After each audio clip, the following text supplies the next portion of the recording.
Good evening, everybody. Thank you for coming, and Assalamu alaikum.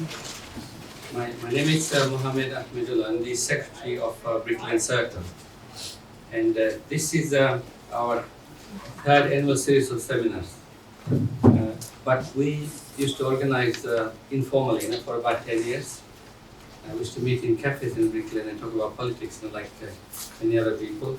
But then we decided, we can learn more by having, doing some research and coming back and inviting scholars and talking over 1 or 2 hours.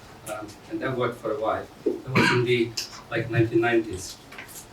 Then we stopped, but we restarted again, a bit more formally and in a more structured way.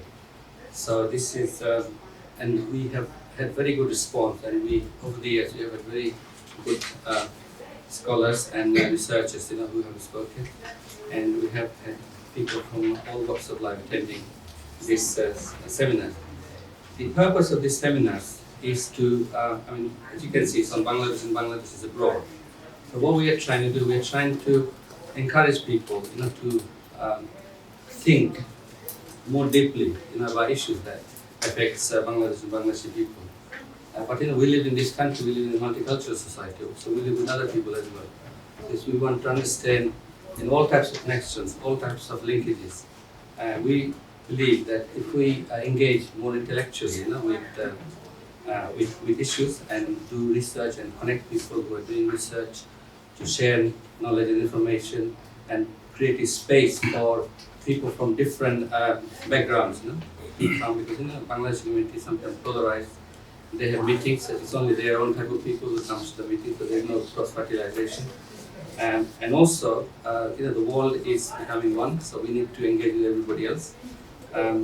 So this is what the purpose of the seminars are. So I'm a bit tired today, running around right here. But what I'm going to do is pass on to Roy. He's our first speaker today. And the subject is Tea for the Raja, History of Tea in Assam and Sylhet. I won't say anything about him because there's already some information. Roy will speak for about between half an hour and maybe 40 minutes or 45 minutes. Then we'll open to the audience for discussion. Just want to say the Brickland Circle doesn't believe in political correctness. So, you can say whatever you like. But what we ask you is to use rules of logic and evidence to argue or whatever. Right. Well, thank you very much for inviting me. I think before I start this, I should just perhaps point out that maybe I'm the only one of your talkers who's never been to Bangladesh. So I don't really know Bangladesh. I know India quite well, and I used to be a tea artist, but that was in Africa, but in the colonial days, so I have some experience of these.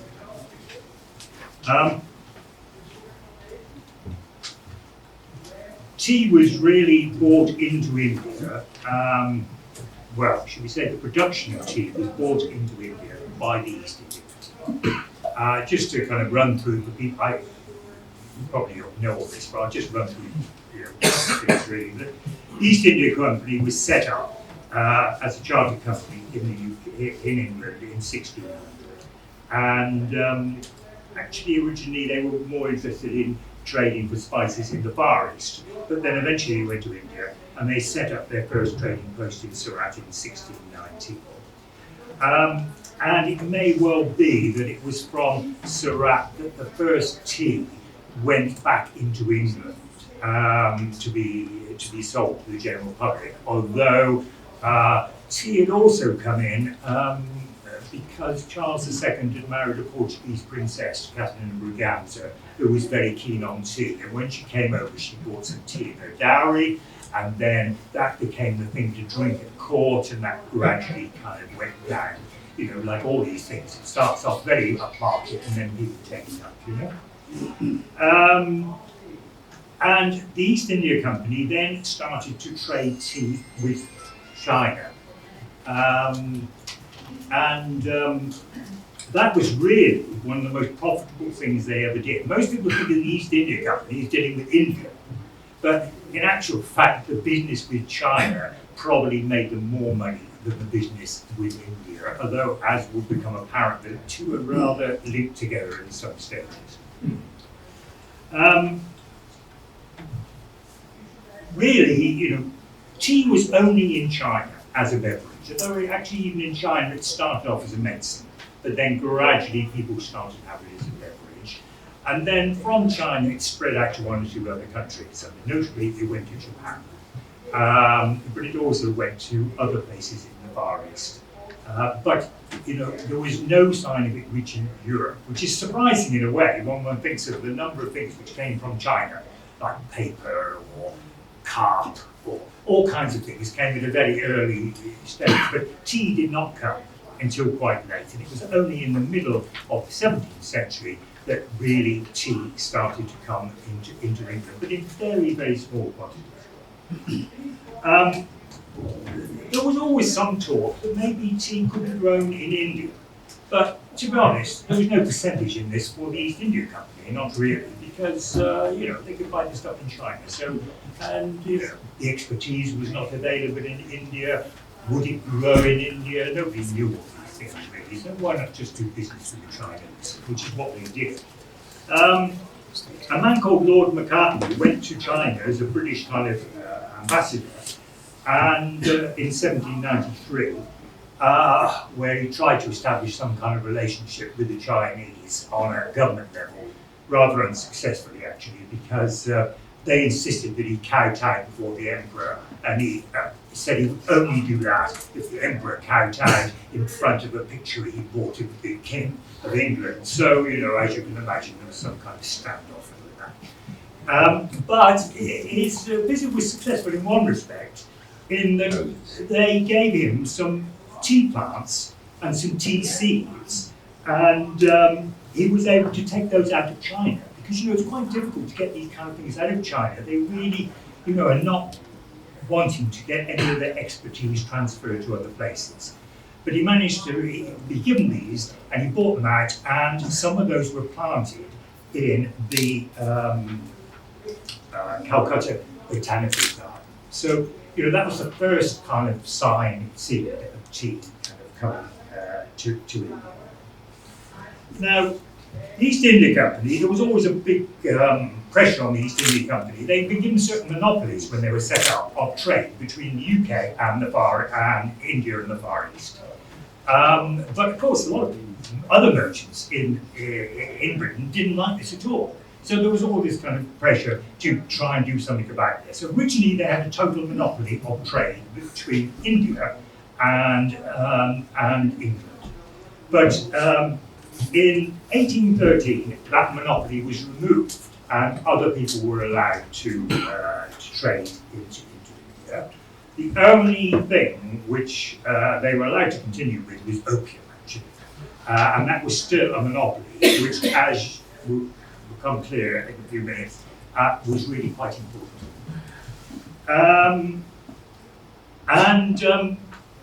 It was pretty obvious to the East India Company as well that eventually there was going to be pressure to get rid of their monopoly in China. They were still maintaining this monopoly with China, but they could see that this was going to go.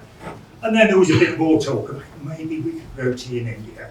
But really, this kind of went on quite late, and it did eventually expire. The East India Company monopoly to China expired in 1834.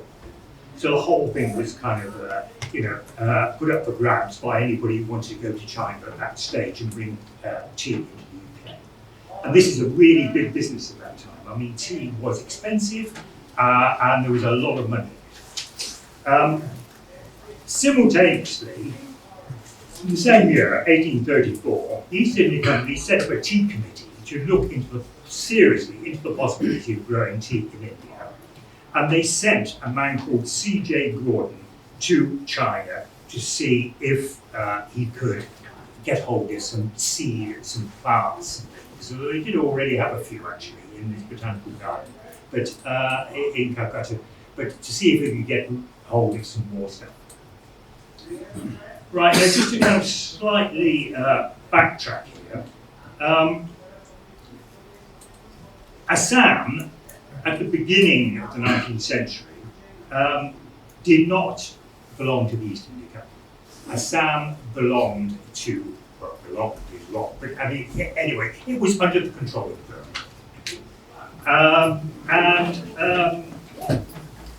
A man called Robert Bruce went up to Assam on business, actually, in 1823, and some people told him that there was some wild tea growing in Assam. So this was a big revelation, you know, that there might perhaps be native tea in India. And then, just by luck, as it might turn out, his brother, a man called C.A. Bruce, who's a very important figure in this whole thing, he arrived up on the river there to command a gunboat against the Burmese, because at this stage, Britain and the Burmese were falling out in a big way. And in 1826, Assam was annexed by the British. The British took over Assam. So then it became part of what you might call British India.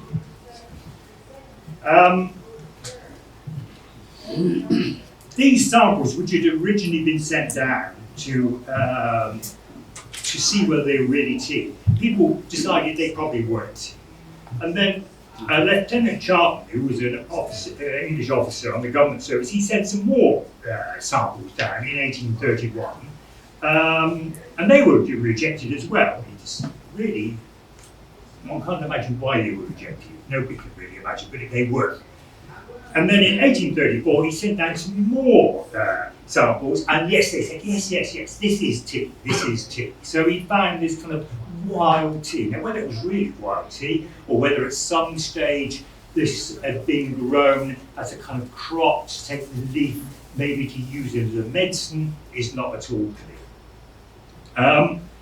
There was then a huge argument, actually, between Charlton and Bruce as to who actually was the person who discovered tea in India, and this kind of rattled on in academic journals and whatever for quite a long time. Meanwhile, Gordon was still in China, collecting these seeds and things for the East India Company, and he managed to get 80,000 seeds out of China and sent to him. And these were distributed at various botanical gardens, etc., across the whole of India to see how they would kind of fare in Indian conditions. Also, at the same time, people were looking at this indigenous tea. And the first tea, which was really made in India, was made out of indigenous leaf by this man, C.A. Bruce, who was kind of in charge of experimental plots and things being run by the East India Company. In order to do this, he had to get hold of some Chinese artisans, because of course no one knew how to make this. I mean, that's the other thing, you see, nobody knew how to make tea. And he managed to get some Chinese artisans. Quite difficult to do that, actually, because there was various threats against anybody who kind of told the barbarians how to do this. And in fact, the Dutch had recruited a whole lot of people, and they were all strangled before they left China. So, but anyway, he did manage to get some people out, and they made this first tea in India in 1836. And in the same year, a bit later on, 12 chests of this tea were sent by the East India Company to London, and they were auctioned. They fetched a huge price, but they only really fetched a huge price because someone bought it as a bit of an advertising gimmick, and it was probably doubtful quality. Bruce had been going around looking all over Assam for indigenous tea, and he found quite a lot of it. He found 120 separate kind of tracts, I suppose you call it, of indigenous tea there, growing in the middle of the jungle. Tea is a tree. Most people imagine that tea is a little shrub, because you see pictures of tea fields, and here it is, thigh height. That's purely because it's been pruned down. Tea, if you leave it, will grow 40 feet high. It's a tree. And then what people do is they cut it down it still has this huge root system, and then all this goodness from this root system is being directed up into this little bush, and you get new shoots coming up all the time, and that's what you make your tea from. And he found all these things. I mean, to give you an idea, he found one tea tree there which is 44 feet high, and it was 3 foot in circumference. So you're talking about a serious tree here. And so, having found these kind of 120 tracks, he then thought, well, there's big scope here for setting up industry to make tea in India. So he still works at the East India Company now, but he's still an exploratory thing. But he then drew up a profit and loss account, what we call now, I suppose, a business plan as to how this might be exploited. And he extrapolated various figures, which he got from these small things. And he worked out that if there was 100 tracts of tea, which he reckoned would be 16,500 acres, that it would be possible to make £250,000 a year profit. Well, of course, £250,000 at this date in the 1840s was quite a lot of money.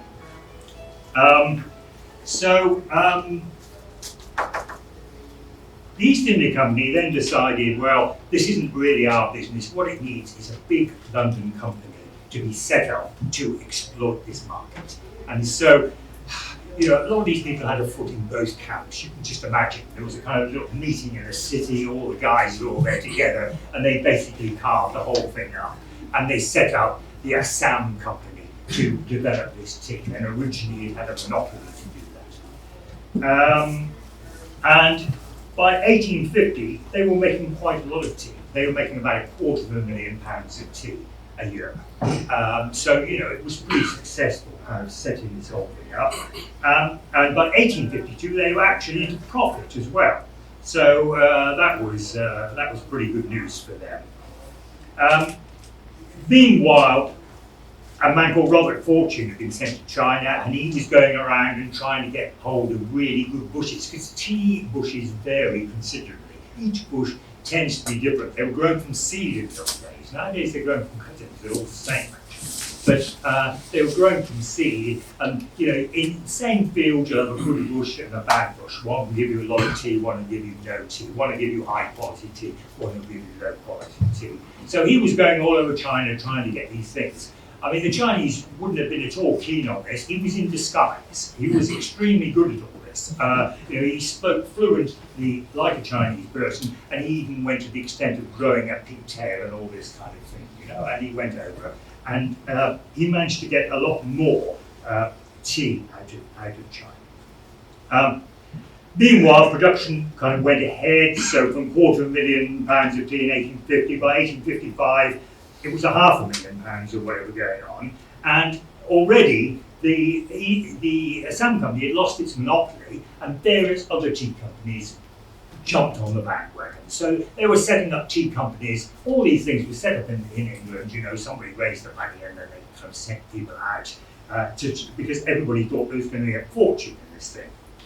And it was a classic situation, what you call a bubble, which probably you're all familiar with at the moment, right? So there was this kind of bubble. And basically people were buying these, getting this land from tea estates, and they were setting up companies purely with the idea that they could just sell them tomorrow at a higher price, just like people in the housing bubble doing this kind of thing.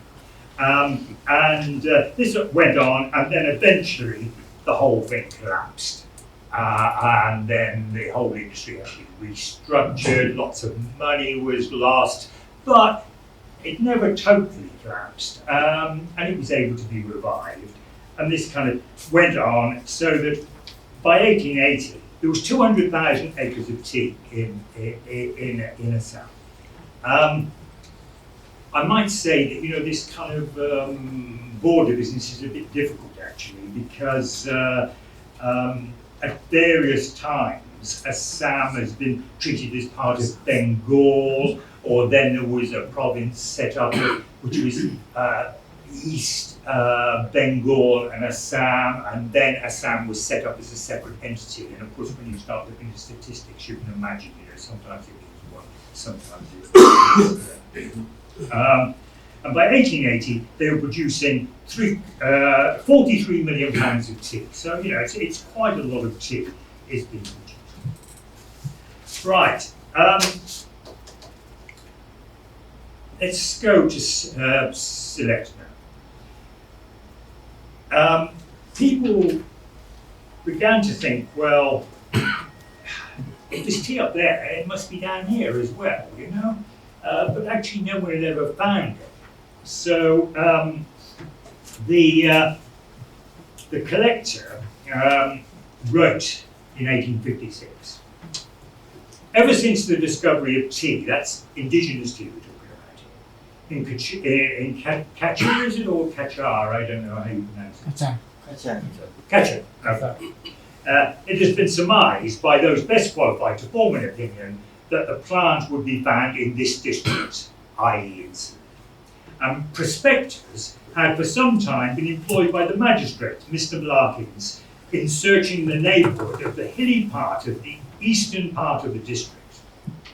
In December last, that's in 1855, the first discovery was made, and ever since then, reports of fresh successes have come in daily. It is said, well, it was written down that the discovery was made by one Mohammed Waris, who received a reward of 50 rupees from the collector, which, you know, as the basic wage was maybe 5 rupees a month, is quite a lot of money. The first tea estate was opened up very soon after that, you know, using this indigenous tea. Now, exactly which is the first estate is a matter of some dispute and argument, and frankly, I haven't gone into this completely to try and resolve this, or maybe it cannot be resolved. But it seems like it was either in Maunachera or in Telegur, and I don't know, do any of you know that estate or know where I'm talking about? No. But this is very close, I think, to Sylhet. I mean, I think we're talking, you know, 2 or 3 miles from Sylhet town, you know, so it's there was a problem actually in Sylhet because the British in Bengal, you know, they completely changed the way land was owned. Originally, all these cultivators in Bengal, they basically owned their land. But there was an officer originally appointed by earlier regimes, for instance, the removals or whatever. He went around collecting taxes, but he didn't actually own the land. All he did was he collected the government tax on that land. If people didn't pay, they were whipped or put in prison or whatever it might be. But the family never lost the land. That whole thing changed in the permanent settlement, because what happened was the British imposed a system like it existed in England. And basically what they did was they made each of these tax collectors into like an English squire. So he owned the land, and then he collected money for which he had to remit some of it to tax to central government.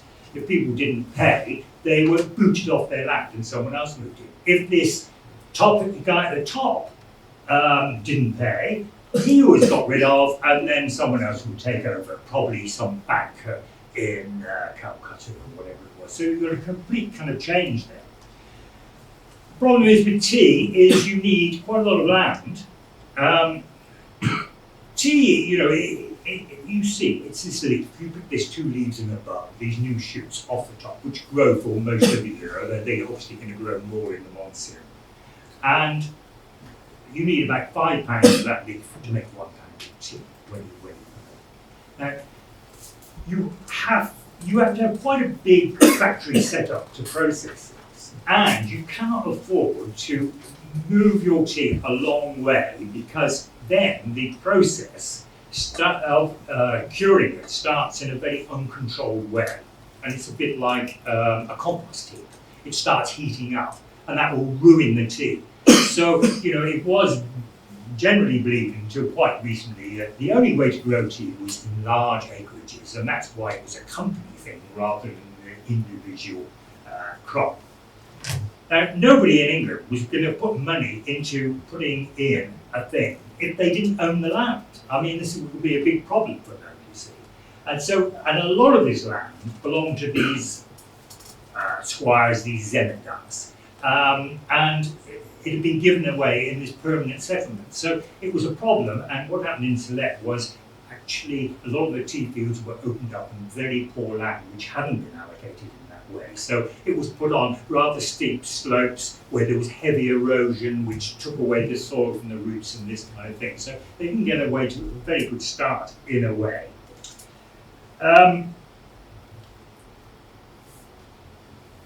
There was quite a few gardens opened in the 1860s, but there was a big problem with a labour shortage. This is true all over Assam. Basically, local people, there are local labourers there, but they've got their own little small holdings, their own little farms, and they want to work on those, particularly in some parts of the year or whatever it is. Whereas for tea, you need a lot of labour. Roughly speaking, you can say that you need 1.5 people for every acre of tea. So, typical tea estate, 500 acres of tea, you're talking like 750 labourers. Where are you going to find these, So this was a big problem, and that really rather inhibited things, for a while. And I'll come back to the labour thing in a while. But all in all, across India, and most of this tea was actually in the kind of Assam area, it was successful. This whole enterprise was highly successful. And by 1888, Britain was importing more tea from India than from China, which was a thing which people couldn't have really imagined. And this has all happened in about 40 years. So, really, and we're talking about, millions and millions of pounds of tea. I mean, it's a big enterprise. By 1900, India as a whole was producing about 200 million pounds of tea, but 85% of that came to the UK. The vast majority came to the UK. In those days, people in India, it's difficult to believe now if you go around, they hardly drank tea themselves. It's something which really came in as a much later date. By 200 million pounds by 1900, and by the time of independence, there was about 560 million pounds. So you're talking about quite a big enterprise here. So do you mean pounds in weight? Pounds weight. Yeah, pounds weight. Sorry, yes. I mean, I suppose I should be converting all this into kilos, but that's the cumbersome process for me, as the original statistics are all in pounds, as you can imagine. Right, this labour problem. You want all this labour, where are you going to get it from? Originally, it was thought they might get this from China. In fact, there was even talk about bringing it in direct from the western side of China, from Yunnan. And somebody was given quite a lot of money to go over there and recruit things, and he was never seen again. They brought up some Chinese, though, originally in 1838. They'd been recruited by Gordon when he was in China. And I don't know what happened, but all one can say is, reading the reports, they got into fights everywhere. They got into so many fights coming up on the river. They attacked policemen. It was unbelievable, really. And they were just a lot of trouble. And I think that, the powers that be thought, well, we're not going to continue with this experiment, basically. There wasn't enough labour in Assam. Because, as I say, people were working on their farms. There weren't that many people anyway, because in most of Assam, actually, they'd been killed by the Burmese. The Burmese killed a lot of people when they were in Assam. So, a lot of them originally came from nearby areas of Bengal. And they bought, because it was so far to kind of bring people in, I mean, you're talking about coming a long way, because once you got past that original lot which came in from Bengal, they started to recruit from much further into India. And you're talking about a huge distance, which people had to go overland. So it could take, months to walk up there, or whatever it was. And people, thought, well, we might as well treat Assam as if it's a foreign country, virtually. And they had this legislation which they brought in for the controlling of the recruitment of labour, recruitment of coolies, to send them to the West Indies and to Mauritius and all these bases. And they applied those same rules to Assam.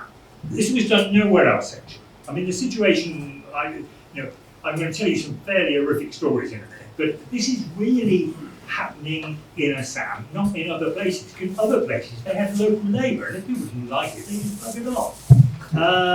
So, it's a very different situation. But, of course, this is the biggest industry in the whole of India, so terribly important.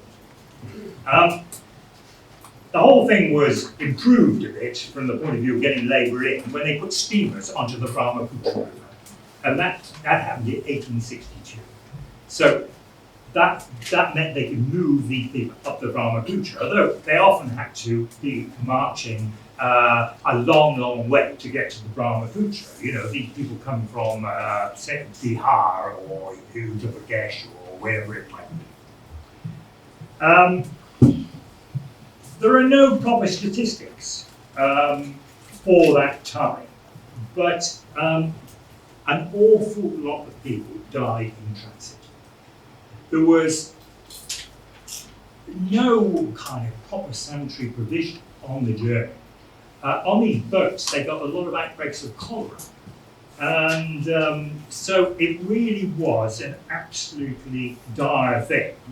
But the people who recruited this labour and the tea planters, frankly, they didn't worry. And there was a government report, actually, in the 1860s.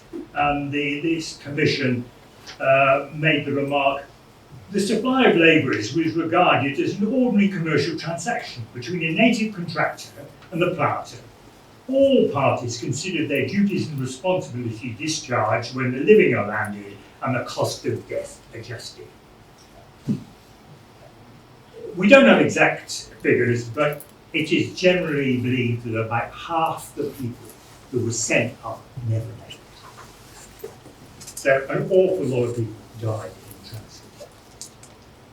And that actually forced the government to bring in some legislation. There was such a fuss about this, going on for missionaries and some well-wishers in the UK as well, actually.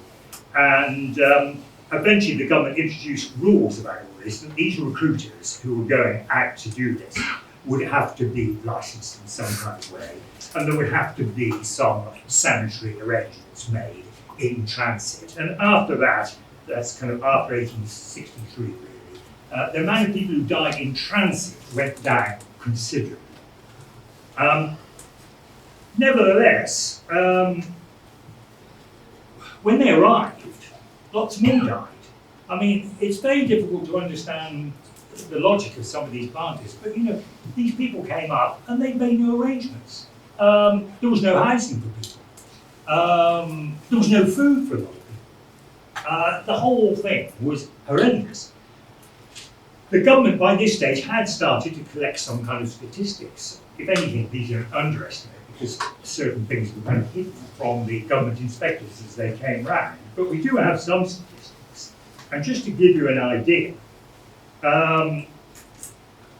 between the years 1863 and 6, that's 3 years, right? In the kind of whole of what we can call Assam, which is going to include Sylhet, okay? It is, accurately recorded that 84,950 of these labourers were landed into the area. The amount of people who died in transit had gone down considerably. Only 4,250 died in transit. Of those 84,915 who arrived alive, by the end of that 3-year period, 35,000 had died. So, it's just unbelievable when you just think the amount of people who died. And you read these accounts of medical officers, people staggering off the boat, making it a couple of miles, walking up to the estate or whatever it is, and just falling by the side of the road and dying. I mean, the whole thing is...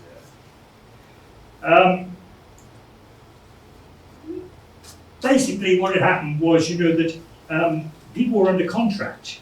They signed a contract when they left the area they were in. So these recruiters of labour got them to sign a contract, right? Originally, most of them were 3 years, but they then became 5-year contracts. And once you put your thumbprint on that contract, you could not break it. And alone in all of India, actually, the planters in Assam were given the right of arrest if anybody tried to escape or whatever. So you're completely locked into things. In any case, you didn't have any money to escape. I mean, you were, you know, such a far from your home, and probably you'd be given some kind of advance in order to sign things because you were already in debt, and you couldn't pay back that advance you got. So you know they were completely. And the deaths on some of these estates, these are people who've already been landed, you know, and the rest of it, was absolutely horrific. So you can see a lot of the estates, between 20 and 50% of the workforce would die in any 6-month period.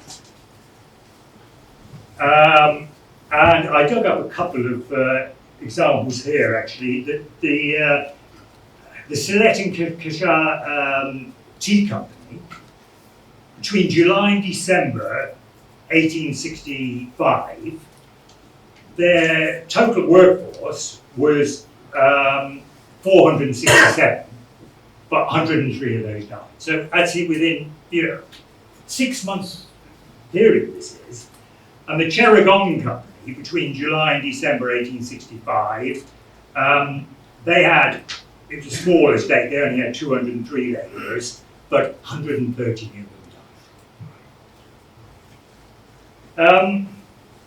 But it was a good time for recruiting because there was famines all over India, and people were desperate, really, and that's why it was still possible to kind of recruit people.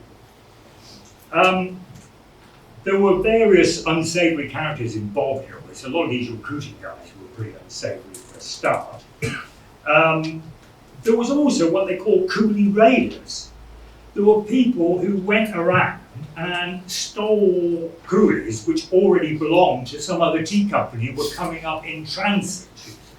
There was a famous man called Lawton, who was a kind of cashiered British Army guy. And where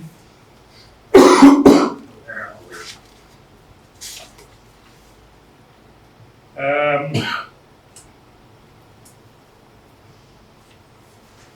Yes, they were marching somebody up to this tea estate. When Lawton and his men arrived, Lawton pretended he was a police officer and took everyone to a nearby depot, ostensibly to check their papers.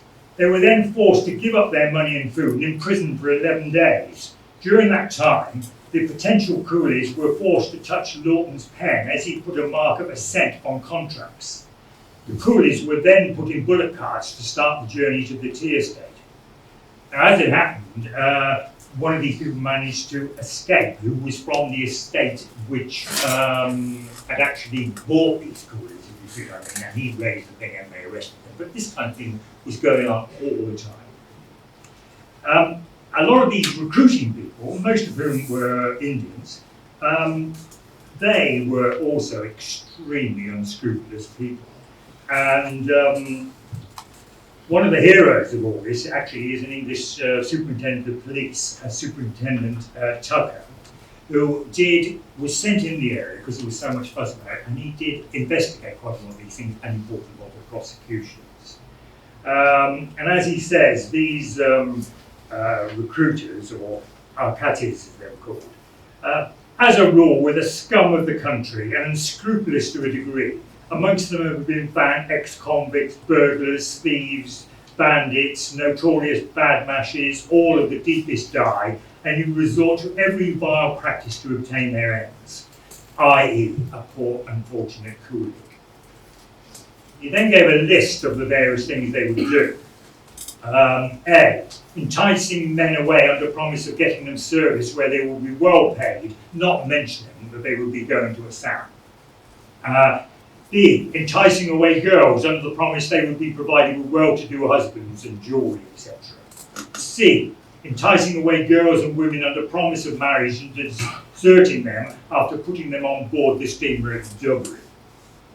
D, assuming various disguises by which they induce men and women to join them in pretended enterprises and somehow getting them under pecuniary obligation and taking them to recruiting depots and there making their victims over to contractors who ship them to Assam, etc. So you can see, I mean, it's a kind of terrible business, really. But gradually the rules were tightened down, and particularly after 1900.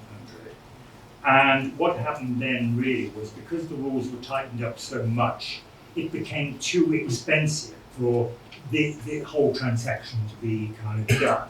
And as a result, this gradually ended the system of indentured labour, where people were kind of bound to work there. And, you know, I mean, it really was an absolutely terrible thing, really. I mean, they used to do all kinds of tricks just to make sure people re-signed. You see, they were signed up for 5 years, but then to kind of get them to re-sign over it, then they would arrange things. Now, one of the most bizarre things to me was the tea estate managers would appear to have had the right to organise marriages amongst their labour.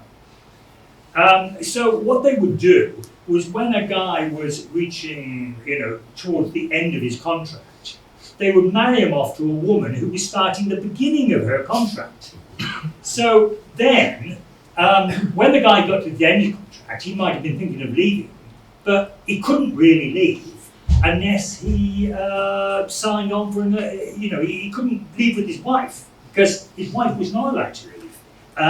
And then he would sign on for another contract. So there were all those absolutely kind of terrible things going on there.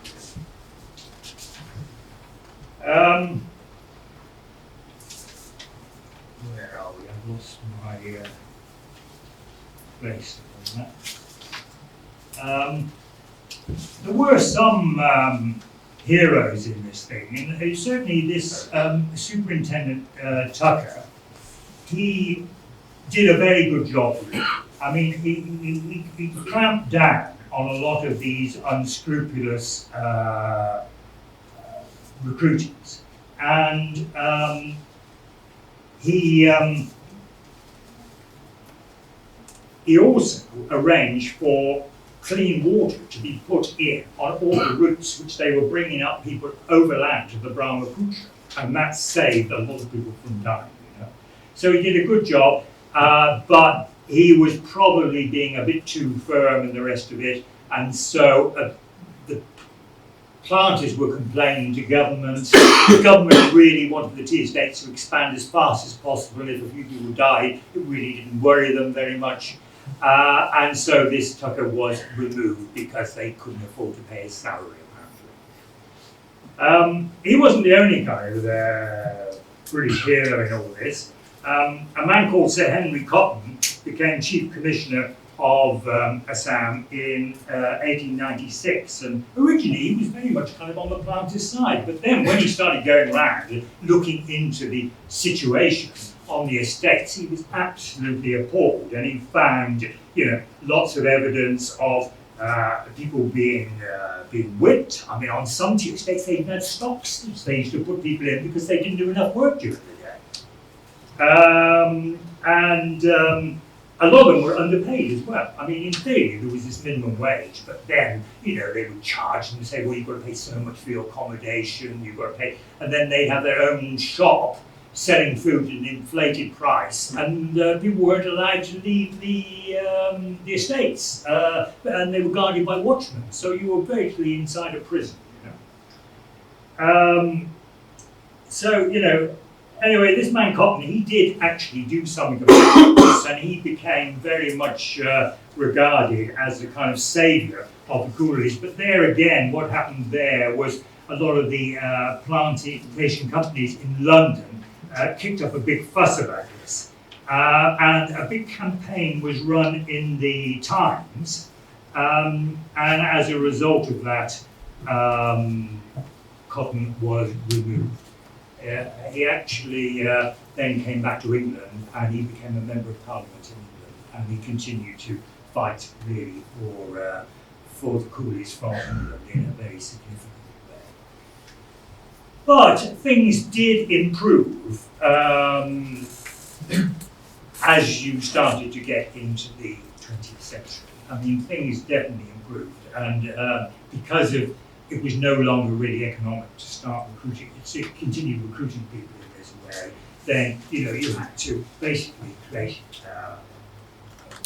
a milieu where people wanted to become tea planters. And so gradually wages went up, estates put in medical facilities, they started to put in schools, and I think, one can say that by the 40s, probably it was becoming a reasonably desirable job for a lot of people, because otherwise they would never have managed to get there. But it's all a very sad story in the early days. Say one likes to think at the end maybe it improved. Well, it did improve, there's no doubt about that. And of course it was of some benefit to people because it did create jobs in areas where there weren't any jobs.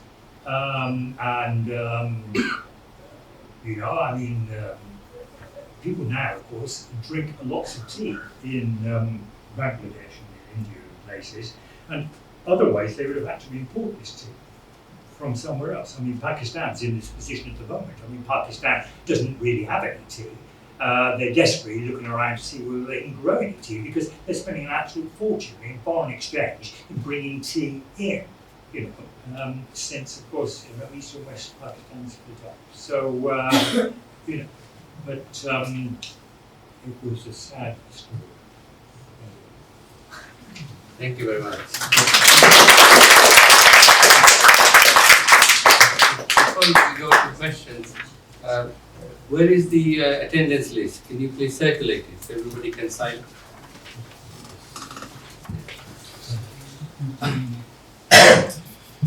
Okay, please ask questions now. You can comment, and if you have any information or knowledge or experience with tea, then you can share them with us. So we've got more than 40 minutes for questions.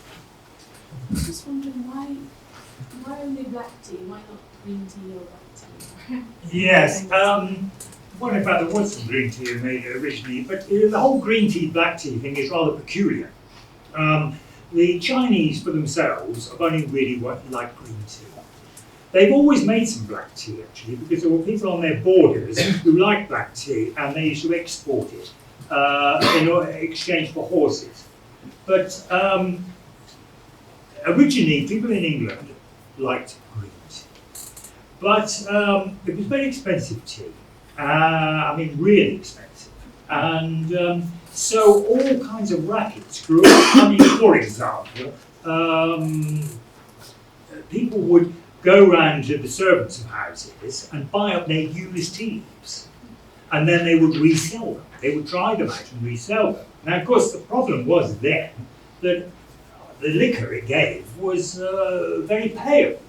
So they then had to add something to make sure there was some colour in the thing. Otherwise, people would realise straight away it was a thing. So they used all kinds of things.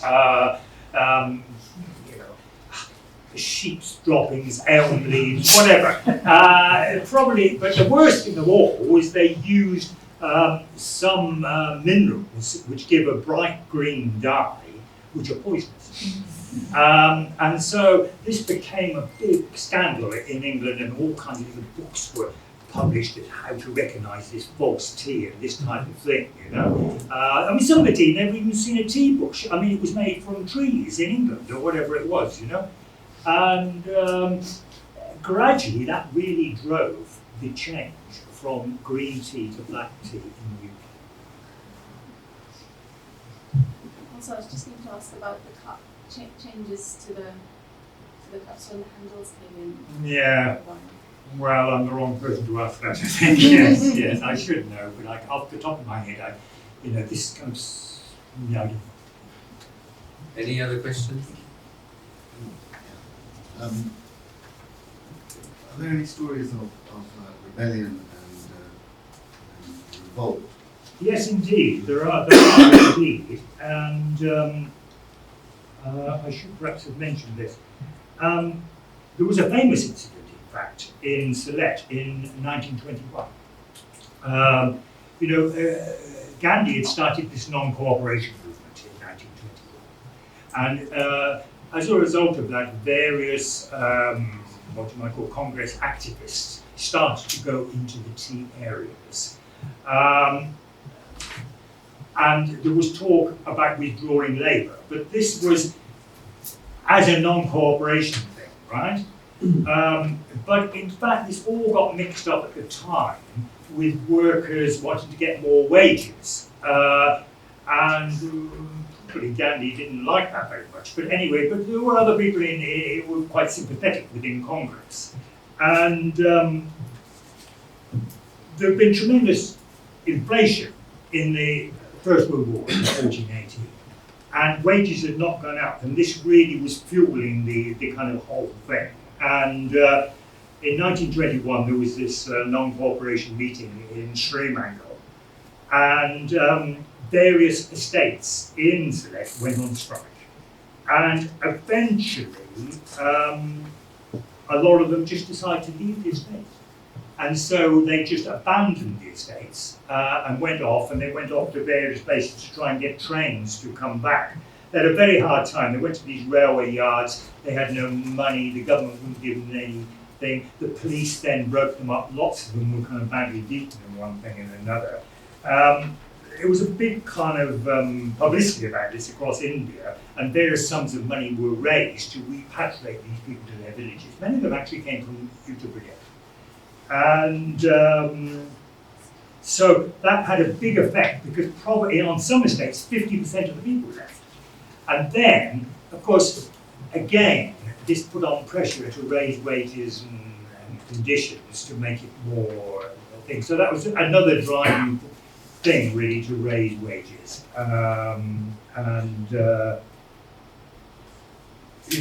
Wages did rise in the mid-late 20s into 30s. Also, it was fortunate this was all happening at a time when the price of tea was going up, actually, so the estates all went up. So that was really when the transition, I would say, occurred in Sylhet. Was the Assam company a monopoly? It was originally, but only for a very short time. So the monopoly was transferred over from the East Indies? Yeah, exactly. Yes. Did you want to ask a question? Yes, I'm wondering, was there much awareness in the UK of the exploitation of the workers over there? Well, there were various government reports came out. I mean, a lot of this information is in royal commissions and this type of thing, and these things went into Parliament and were tabled in their parliamentary papers, And there was a fuss made in one or two newspapers and things, but one has to say that, as so often happens, the people with the money won the day, really. Yeah. But I mean, there was a fuss, and people like this Mccartney who came back and agitated, and then people like A.O. Hume, who started the Indian Congress Party and was also an MP back in England. There were various people fighting the corner, and a lot of missionaries kicked up a fuss as well. But basically, the government on a lower level, a lot of these government officers were really trying to do their best. But always at the very top, there were people just worried about the balance of the budget in India. And they needed money out of India to fight wars in Afghanistan or whatever it might have been, So that was really the thing. It was always the very top people who really slowed down any reform of the system. But on a lower level, I mean, some of these collectors, for example, were very good people, but not all of them by any means, but quite good people. What about what you can tell us about the recent trend of the tea culture in Bangladesh, and what about the ownership of the tea companies? So far, I know still now there is a lot of, especially the James Finlay, the British company, still operating in Bangladesh. To be honest, I don't know that much about that, to be honest, in Bangladesh. I mean, I know a bit more about it in India. But you're right, that there were some companies which became sterling companies and some which were kind of rupee companies. And the problem with tea, of course, is the price is dropping. And this is because of overproduction. So various other people have kind of moved into producing tea, like Vietnam or whatever. Also, Africa has become a very big producer of tea. And at the moment, world tea consumption is going up about 1% a year. But world tea production is going up about 2% a year.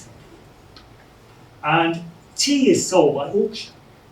So, in any auction situation, if there's slightly more supply than demand, the price will be very low.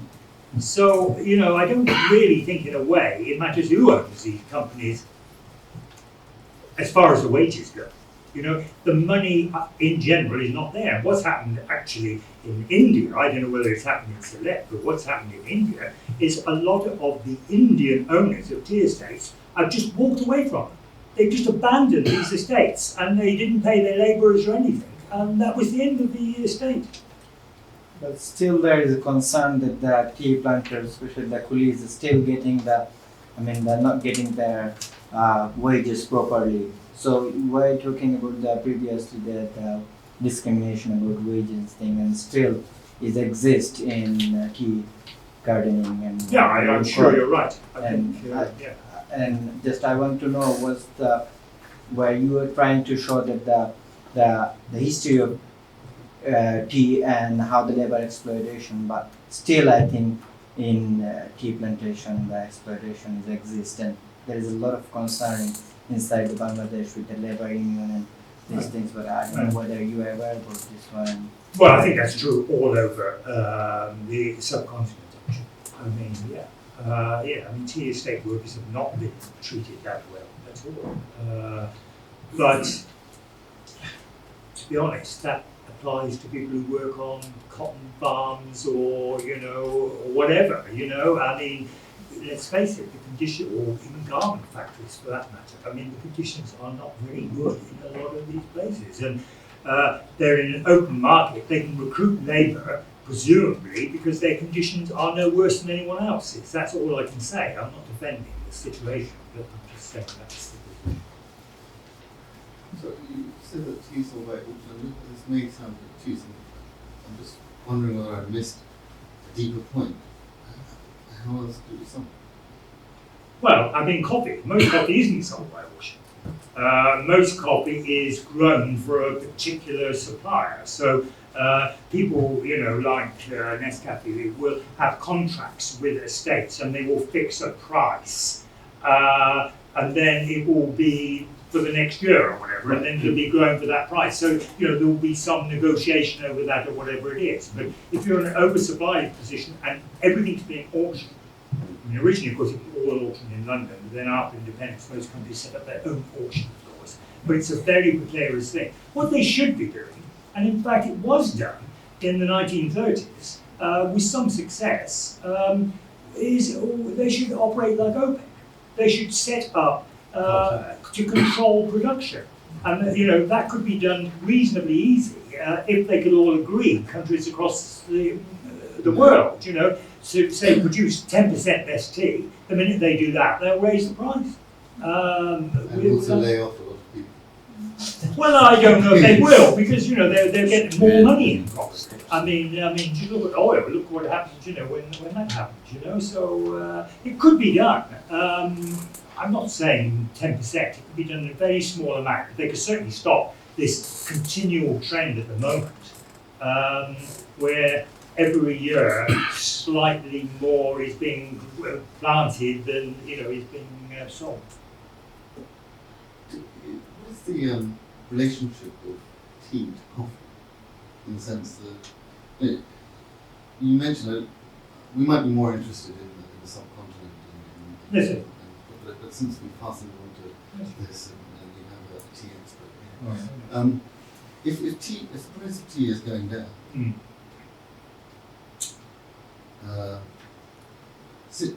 given that the price of tea is going down, are we seeing are we seeing a rise in the consumption of coffee? Are we seeing There is a rise in it. what I'm getting at is this: in oil, there's not much of a substitute. Right? So you can form a cartel in tea, hike up the price of tea, and everybody goes to coffee. Well, if we did it enough, but frankly, I mean, the price of tea is very low. So I wouldn't think price is actually a major consideration for most people. I mean, there is a move to coffee for other reasons, perhaps, but it has, in general, more caffeine, although not so much more, actually. But,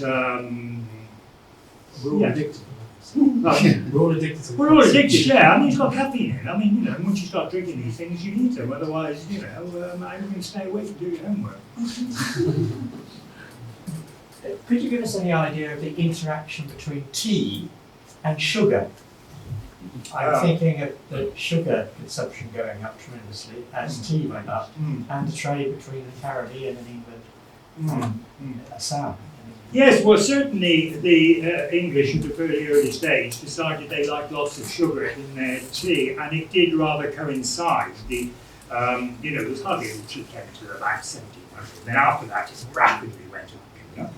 And it did coincide, as you say, with sugar from the West Indies. And some people have even gone so far as saying people drank tea just as a way of consuming more sugar. I mean, you know, but I don't know if that's true, really. But of course now, a lot of people don't take sugar. But of course, the Chinese originally never took sugar. It's probably an Indian thing, to be honest. It's probably something which we've absorbed from Surat or something. What about milk? Milk, yeah, well, you know, that's a very contentious area, the whole business of milk. But certainly the English drink it with milk in general.